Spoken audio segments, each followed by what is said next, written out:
Hello, everyone, and welcome back to Bike Like a Dog. Uh, Thanks for stopping by. Today, I'm doing something a little different. We're not going to be taking a ride on my CF Moto Ibex 450.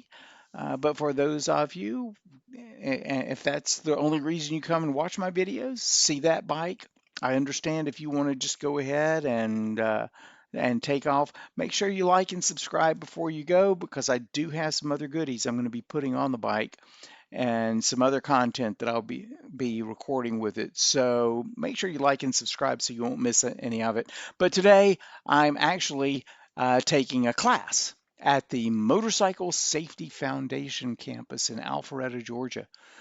Now, on this campus, they got the standard MSF basic rider course in a asphalt lot on the other side of the building. And then on this side, they've got this huge, large, open area, dirt area where they do dirt bike classes for kids, which you'll see in the background of some of the video. They also do some adventure bike riding course for those of us who do riding adventure bikes. Um, Last year, at the end of the year, I did a retrospective talking about doing some training and everything. So here we go. Thought this was a good place to start for learning off-road and getting the basics, a foundation that I can build on. This is a 5-hour course. Well, I mean, it's 6 hours. It's 9 to 3, but you get an hour off for lunch. So really, it's 5 hours. And it's pretty much all exercises. There's no classroom. We were out in the dirt the whole time.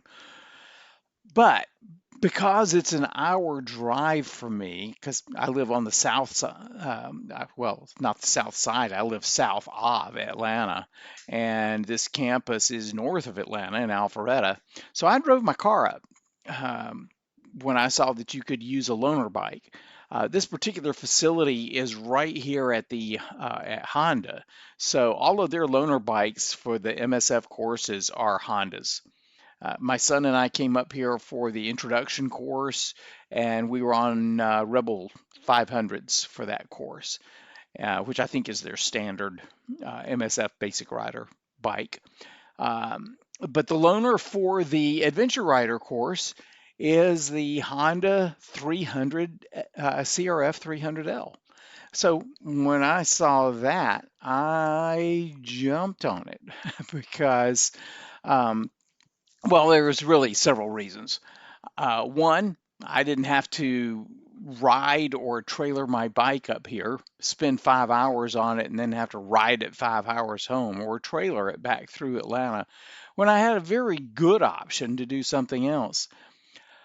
Another reason is because I'm I'm in the class to learn to ride off road, not to learn to ride my ibex, right? So my understanding from everything I've heard from a lot of different people whose opinion I really respect is that you really need to learn off-road riding on a smaller bike. I mean, ideally you'll learn on a dirt bike or a dual sport. But an ibex, or any 450 is really not ideal to learn on. Yes, it is a light adventure bike, but it's still much heavier than a dual sport. But they all agree that the CRF 300L is a great bike to learn on.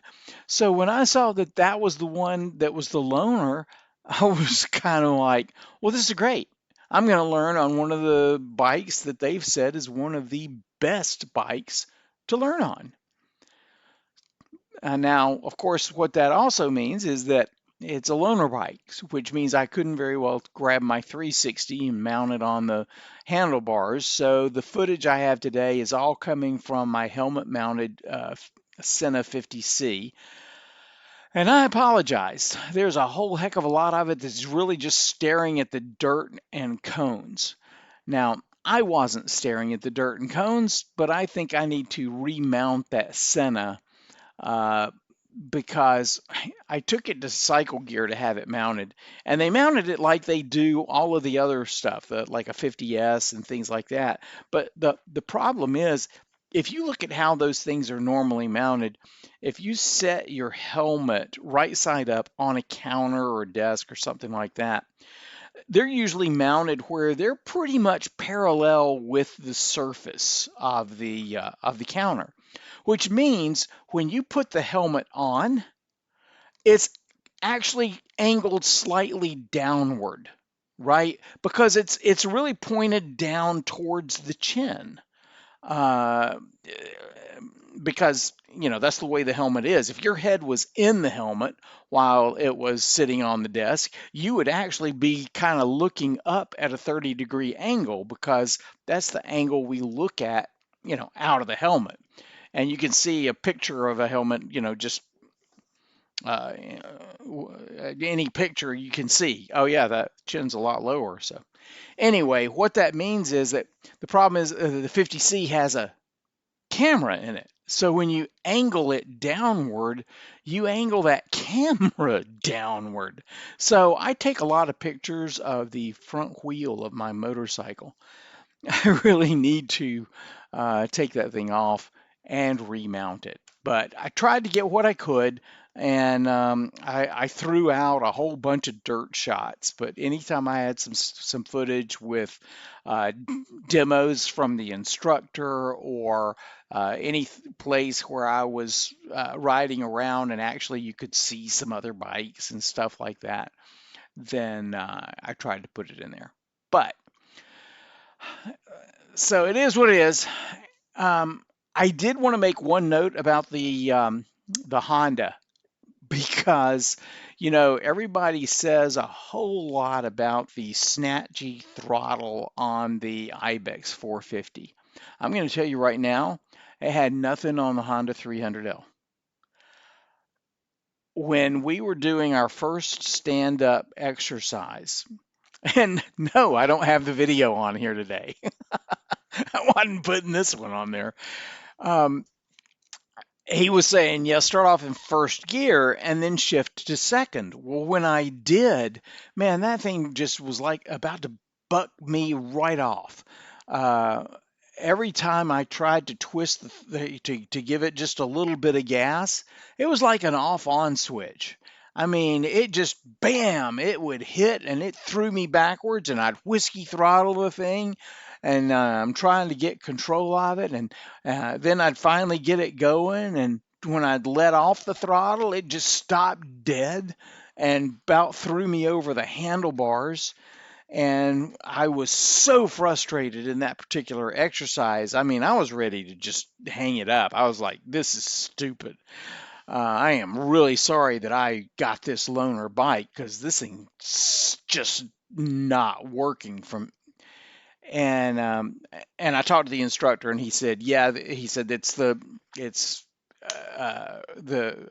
fuel injected bike, and the way they have to do those for emissions and everything, that computer does weird things. It's not like a carbureted bike where it just, gradually feeds the fuel, whatever you do. You're just basically giving commands to a computer, which then decides how much gas to get it. And he said he recommended that I use second gear and shift up to third instead, and that helped a whole lot. Um, but yeah, it was really snatchy, especially in first gear. It was manageable in second and third. Reminded me a lot of my Ibex, to be perfectly honest. So if you're feeling like that Ibex is really snatchy, just like I said, it had nothing on that CRF. Anyway, that's about all I've got. I do recommend, if you get a chance to, if you're wanting to ride off-road, grab one of these adventure bike courses, whether it's through the MSF or it's one of the other many, many um, uh, places that offer adventure bike riding. I know that if you go to the BDR, the ridebdr.com website, they have links to a lot of training facilities across the country, and see if you can find some good training, because it was fun, and it was fun to get to know some other people, and I just highly recommend getting training anyway. Same thing for the street. If you have not had any training for the street, or it's been a long time, yeah, doesn't hurt. I wouldn't mind coming back to this course on my ibex next year and do it again, only this time on my bike. Unfortunately, it doesn't look like I'm going to be able to do it this season because they only had 3 classes for the entire year. This was the third one, and it doesn't look like they're going to do another one. He said that for some reason nobody takes the class. They got a great facility, but nobody comes. So anyway, it was a lot of fun. Highly recommend it. And that's pretty much all I've got today. So thanks for stopping by. Again, be sure to like and subscribe before you leave. Like I said, I've got more stuff uh, coming well, I've got some stuff that it's already here. It's sitting in my garage ready to put on the bike. Um, I just need to get time to do it. This week I was getting ready to come to this course. I hope everybody's got beautiful weather like you can see we had here for this class. And hopefully you'll get out on 2 wheels or 4 wheels or bicycle or on foot. I don't care how you do it. Try and get outside. It's beautiful weather. It's going to help your mental attitudes, shake off winter blues, and have a much better spring. Uh, but until next time, I will see you later. Y'all stay safe. So long.